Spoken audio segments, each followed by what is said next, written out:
Bhavnagar range IG Gautam Parmar ઘણીવાર surprise checking માટે નીકળતા હોય છે અને ખાસ કરીને રાત્રિના સમયે જ્યારે મોટા ભાગે પોલીસના કર્મીઓનું ધ્યાન ન હોય ત્યારે તેઓ ચેકિંગ માટે પહોંચતા હોય છે.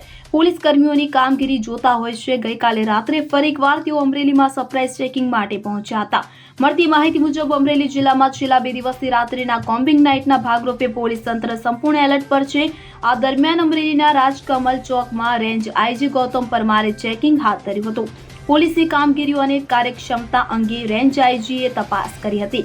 આ દરમિયાન નાના બસ સ્ટેન્ડ વિસ્તારમાં એક મહિલા રાત્રે રાજકોટ જવા માટે રાહ જોઈ રહી હતી, પરંતુ કોઈ વાહન વ્યવહાર ન હોવાથી આઈજીપી ગૌતમ પરમારે પોલીસ કંટ્રોલ રૂમ પર કોલ કરી ટીમને બોલાવી રાત્રિ રોકાણ માટે વ્યવસ્થા કરાવી. આ ઘટનાએ પોલીસ તંત્રની માનવતાવાદી દ્રષ્ટિ દર્શાવી હતી. આ સાથે કોમ્બિંગ નાઇટના ભાગરૂપે અમરેલીના વિવિધ વિસ્તારોમાં એએસપી વલય વૈદ એસઓજી સાથે રાખીને સરપ્રાઇઝ ચેકિંગ હાથ ધરાયું હતું અને આ અધિકારીઓ અલગ અલગ તાલુકા મથક પર એલર્ટ મોડમાં જોવા મળ્યા હતા. આમ રેન્જ આઈજી ગૌતમ પરમારનું નાઇટ કોમ્બિંગ સાથે પોલીસ ચેકિંગથી પોલીસ કર્મચારીઓમાં દોડધામ મચી હતી.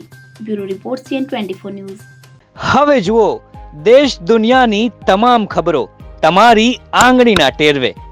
ઉઠાવો મોબાઈલ અને Google Play Store પરથી ડાઉનલોડ કરો અમારી CN24 ન્યૂઝ મોબાઈલ એપ.